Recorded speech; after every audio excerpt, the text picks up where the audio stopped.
Folks, welcome into That Betting Show. April 1st, April Fool's Day 2019, your one-stop shop for all your sports betting needs. He's Teddy Sabransky. Give him a follow on Twitter at Teddy_covers. I'm Donnie Seymour at Rightside VP. An exciting Elite Eight. Moving on to the Final Four. Some of the Blue Bloods aren't transferring over, but a wild weekend for sports bettors if you're looking directly at those Sweet 16 Elite Eight games. Teddy, I got to say, I was on Virginia, and I was appreciative of that game. Me and you both, my friend. And look, once in a while, the betting gods either give you a gift or they rip your heart out. And Virginia was certainly not a right side in that game. At no point at the end of regulation did you expect to cash. At no point in overtime did you expect to cash. Didn't even take the lead till there was, 10 or 15 seconds left in OT. Carson Edwards goes nuts for Purdue. But the Cavs hit all 4 free throws in the closing seconds. And literally, the closing second. My apologies if you had Purdue. They were a right side. It's brutal when beats like that happen. They can and will happen, though. And once in a while, you find yourself on the wrong side or the right side of one of those beats like I was on Saturday. Kept me smiling, my friend. How about yourself? Yeah, exactly. No, but when we like to say in the sports betting world, the gamblers and the gambler gods, get it, take it away from you, because the night before, we actually filmed the show on Friday, and we went back and forth before we shot it. I was on Houston, and I was hurt badly that night, Ted, and you were on Kentucky. So you got the double dip back-to-back. I at least got it back with that game with Virginia. It's an amazing thing because you're right about it. Heading down the stretch, you saw Virginia take maybe a 7-8 point lead midway through the second half. Things were looking up, but every step of the way down the stretch, and just to get it to overtime with Diakite's jumper at the buzzer gave you life. And as we like to say, Teddy, in overtime, that's where those dogs go to die. Oh, well, they went to die in the last 10 seconds of that. But, I mean, when you think about the fact that Virginia was the only favorite to cover all weekend in the Elite Eight matchups, and that was maybe the worst beat of the year in college hoops. Make no mistake about it, but that was it. For favorites, if you were laying points this weekend and you cashed one ticket, you were lucky. If you're trying to cash more than one ticket, not so lucky. Obviously, the dogs ruled in the Elite Eight. Yeah, an interesting game also, Teddy, just to bring up that Auburn game versus Kentucky. Watching that game and sitting through, it was a wonderment because at halftime, Kentucky did have the 5-point lead, hitting the three-pointer late, but you felt Kentucky should have been up double digits or even more in the first half. Auburn fights all the way back and takes the victory and the +4.5, and then we saw last night in the Duke game. Look, if you like college basketball, there was a lot of theater in that game. Some late swings in the game, missed free throws. Practice your free throws out there, kids. But we're going to set up an interesting Final Four that we're going to talk about a little bit later in the show. But those games coming back, and you're right, taking the points was the way to go here, Teddy. It sure was. I mean, it was turnovers that doomed Duke yesterday, every bit as much as the late missed free throw. I don't know what would have happened in that game when it got overtime. That was a stress fest. Didn't matter what side you had. Duke, Michigan State. Let's give Sparty some credit for sealing the deal despite the injuries they've suffered this year. And Zion for the Blue Devils, when it mattered the most, the ball was not in his hands. Duke comes up 1 point short of another Final Four appearance. And, you talk about Auburn, Kentucky.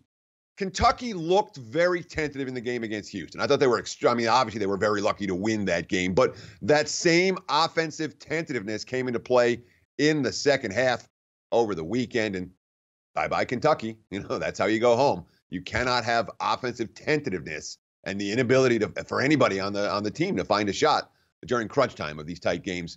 That's what sent John Calipari and his kids home. And we have quite an interesting Final Four, not the Final Four of Blue Bloods that we were all expecting perhaps coming into this. We'll talk about that more later in the show. Teddy, Elite Eights were the days for the dogs. Let's not forget these professional rankings, Teddy. In the NBA, you want to talk about a day for dogs. Most of us were focused on the Elite Eight, the big games yesterday. But if you were underdog hunting, or should I say big game hunting in the NBA, you were taking it down. Hawks as high as a +300, knock off the freakless Bucks. Mavericks led by Trey Burke, not Doncic, +700 winner. Kings get it done. Warriors get it done. Lakers get it done. Boy, if you were betting NBA underdogs, Teddy, what a Sunday. Oh, no doubt. And if you were taking them on the money line, I talk all the time about the concept of money line underdogs. Yeah, you could have taken let's just take the 3 big dogs. The Kings, the Wizards, and the Mavericks, all +450 or higher. You take them plus the points, great. You got paid 6-1 on your 3-team parlay. You took them on the money line, you got paid 263-1 on a 3-teamer.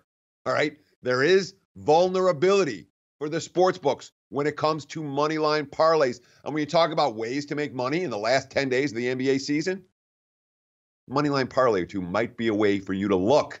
If you're betting dogs yesterday in the NBA or in college, you did pretty well this weekend. There may be more of that to come in the NBA over the final 10 days of the campaign, regular season campaign.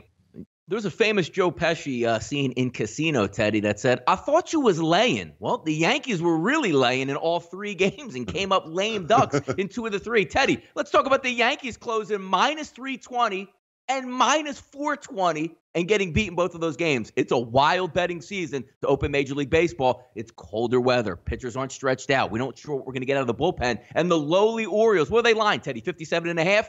2-1 after the first series against the Yankees.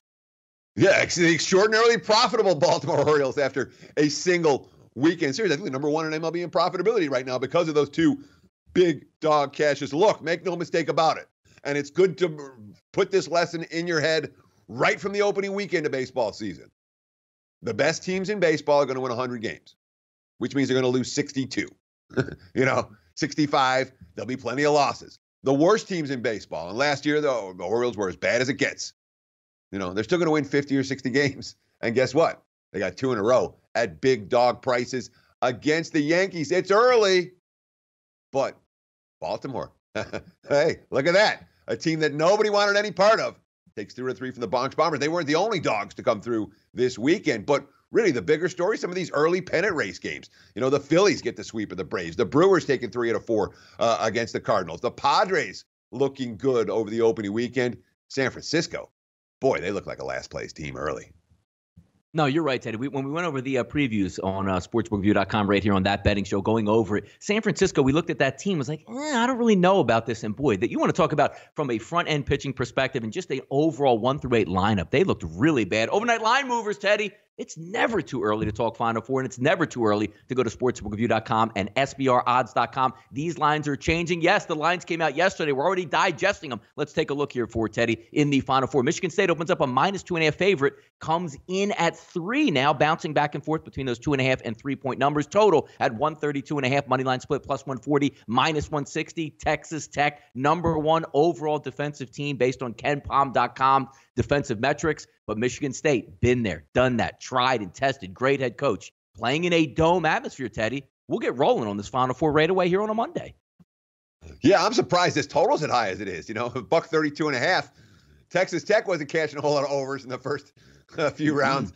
Sparty has the offensive capability, but when we think about Michigan State, they're a defensive team. And when we look at this point spread, there's some history involved in this point spread. Izzo and the Spartans, as the having been there, done that factor, I think that came into play a little bit in this point spread. Texas Tech just doesn't have the same national recognition. Chris Beard as a head coach doesn't have that same national recognition as Tom Izzo, and that's factored in this number. But boy, you look at the statistical profiles of these two teams.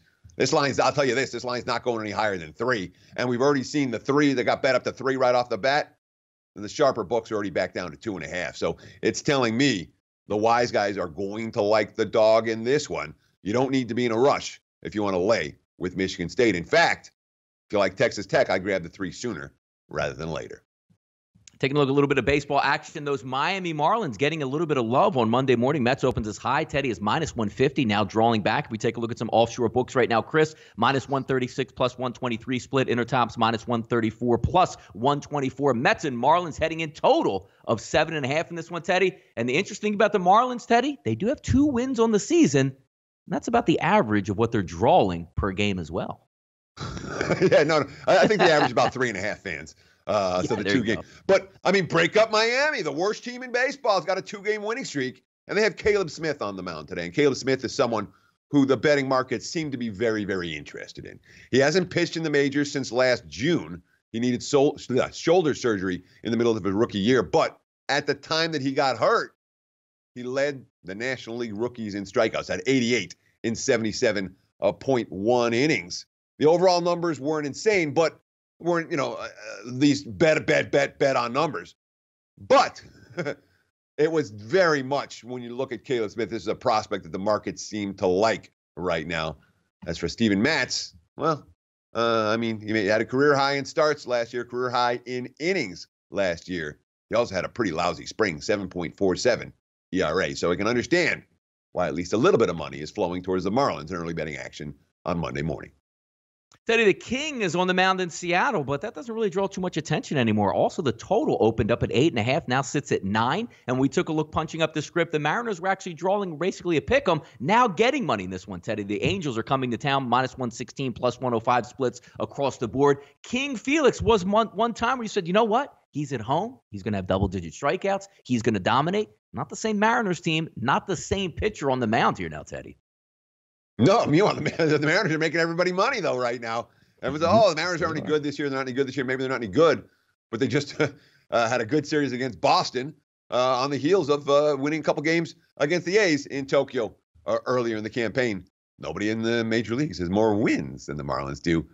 The Mariners do right now. But, of course, we are talking about King Felix here, who went 8-14 last year, a career worst 5.5 ERA. But it's worse than that. His last victory came at the end of June. The final 3 months of the campaign, 0-8 with an ERA above 6 during that span. Spring training, did he show signs of turning it around? No. 15.95 ERA in spring training. This is the guy who's been the number one starter. Well, now he's a number 5 starter. Scott Cervey saying, I just think where we're at right now organizationally and where he's at, he wants to have a big year, and all this doesn't give him more time to prepare for his first regular season start. Yeah, market's not high on King Felix by any stretch of the imagination. Of course, the Mariners 5-1 to the over, 4-0 in the 4 games on their home field thus far. Hence the over money in early betting action today. Teddy, a lot of the teams are resting in the NBA once they have their playoff seeding, pretty much locked up or know where they're going to be. But there's one big game out here. Watch what you bet with that betting show. The Heat making that playoff push, going to take on the Celtics in Boston. 212.5 over/under. Celtics are favored by 7. Moneyline split +250, -300. 7:30 tonight, live from the TD Bank Garden in Boston. Heat are 40-34 against the spread in all line games, Teddy. But how about the underdog numbers here for the Heat? 24-14 against the spread as a dog, and 18-8, Teddy, on the road as a dog. Taking a look at the Celtics there, money burners a little bit for most of the year, 35-40 against the number, but 20-16 against the spread at home as a favorite. Although, when you look at spots, it certainly feels like a spot where, in theory, the Celtics are supposed to show up. They didn't show up on the second of back-to-backs against the Nets over the weekend. The quote's from Brad Stevens. We haven't been great at times. If we're going to make it anywhere significant, they've all got to matter. Talking about the game of the Nets. I didn't think anyone was on their A game. We all need to get better. Marcus Morris. This is not a bet on quote, in my opinion. Quote, everyone is going to doubt us because of the year we've had.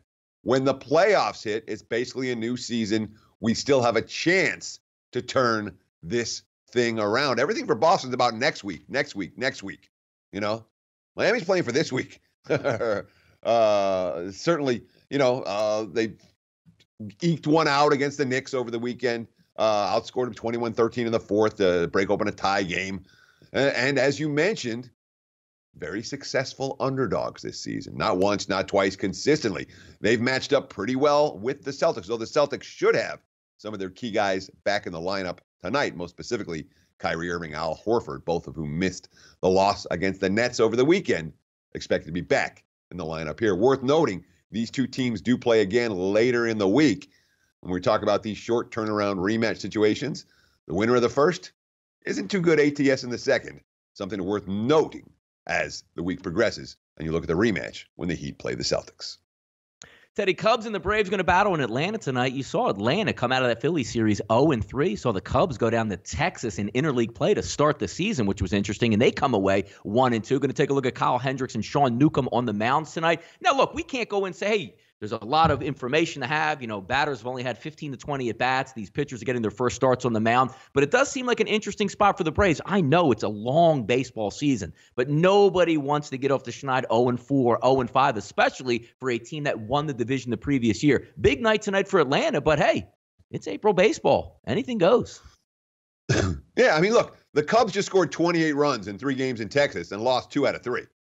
They lost yesterday in a walk-off wild pitch.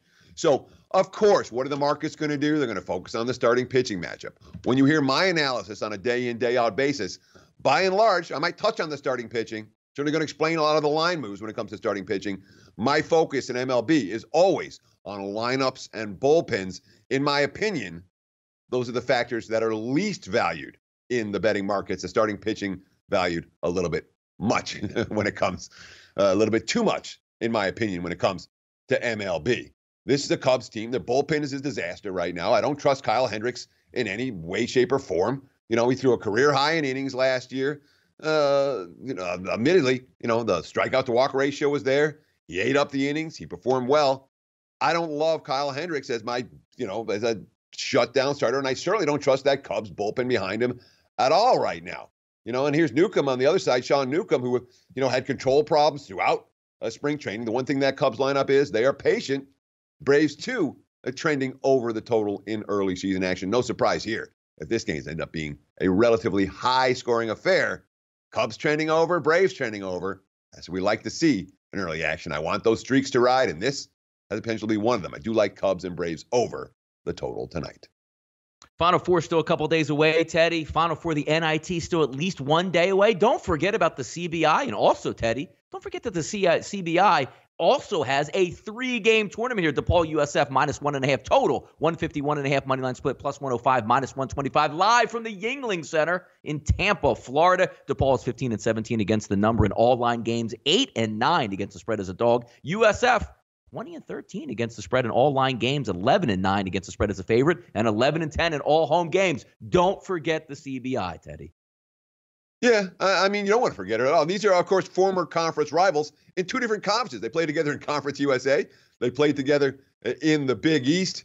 Last time they were obviously conference mates was 2013. So it's certainly a history between these 2 programs, even though there's no recent history between these 2 programs. I like the looks of this DePaul team here in the postseason. You look at their defensive numbers. They're not going to wow the betting markets. That's certainly reflected in the point spread for this game tonight because their defensive numbers aren't any good. It's a senior-laden squad, and their offense is just killing it. They scored 90 points in 6 of their last 7 ball games. And when you have a senior-laden squad that has a bunch of different scorers, that tends to bode well in the underdog role. Worth noting for USF, hey, they get to play in the championship game, but they also have to pay the guys that own the CBI $80,000 to do it, guaranteed, plus give them all the gate for tonight's receipts. So it's not a money-making venue for the schools that are hosting the CBI. It should be an interesting game. It should be an interesting series. Initial lean, DePaul plus the points, opposed to USF minus. Teddy, a little off the mic segment here. Look, I preface this by saying we are gamblers. I will be watching the Final Four. Teddy will be watching the Final Four. We will be betting the Final Four. But TV executives take that outside approach. When you're getting the chips dipped, the pizza, the wings all together, going to surround the boys, get them to come over, going to try to say, hey, look, honey, come to this Final Four party. Duke's playing, UNC's playing. Now you're going to have a lot of convincing to do to your significant other to spend that Saturday night in watching the likes of Texas Tech. When we take a look at these teams, Teddy, it's not so much that they're not good teams here, but teams without tempo. The fastest tempo team in this one, Teddy, 153rd. The slowest tempo team, Virginia, the slowest in the nation, 353. TV executives not happy. Us gamblers will be fine with it, but it would have been nice, Teddy, to get some of these up-tempo, high-flying superstar teams in the Final Four. Hey, I won all weekend. I got no complaints with who's in the Final Four right now. Very happy to see the Final Four that we had. But obviously, we talked about the Sweet 16. We're like, it's all blue bloods. Oh, my God. Look at this. The network executives must be salivating. And then you end up with Texas Tech, not a team that draws national ratings and a team that all they do, their defense is spectacular, but they're not necessarily beautiful to watch. Virginia, another team, doesn't get the national TV ratings. Another team that, their bread and butter is on the defensive side of the ball. Not as exciting as some of the high-profile schools to watch. Duke goes home. Michigan State gets there. Sparty's certainly a blue blood, but they're not Duke. And Auburn. Auburn's a nice story to get there, certainly. And Bruce Pearl is a coach that people know, and I think they're very glad to see Auburn in the tournament. But they had to pick. Kentucky would have absolutely been the choice. So for the bettors, for the fans, we watch anyway. For the casual viewers, don't know if they tune in the same way, and this probably hurts the networks when it comes to TV ratings and probably hurts the NCAA when it comes to their next TV contract. So the best thing for us to do, if we like basketball and we don't mind the same. Oh my God, there's different teams in the Final Four this year. You don't mind that? Watch the games. Tell your friends to watch the games. Let's tell them that it doesn't matter who plays in the Final Four. We're always interested. Teddy, blue bloods and not pretty to watch. Something that you probably would say with me and Teddy right here as going on with that betting show. Well, we thank you still anyway for tuning in for April 1st, April Fool's Day 2019. Big weekend ahead, Teddy. We're going to preview some Major League Baseball action, Final Four action, NIT action. There's a lot more to love here at sportsbookreview.com right here on that betting show. He's Teddy Savransky. Give him a follow on Twitter at Teddy_covers. I'm Donnie Seymour at Rightside VP. Tune in tomorrow, and we'll get you going for that NIT Final Four. Cash your tickets and good luck tonight.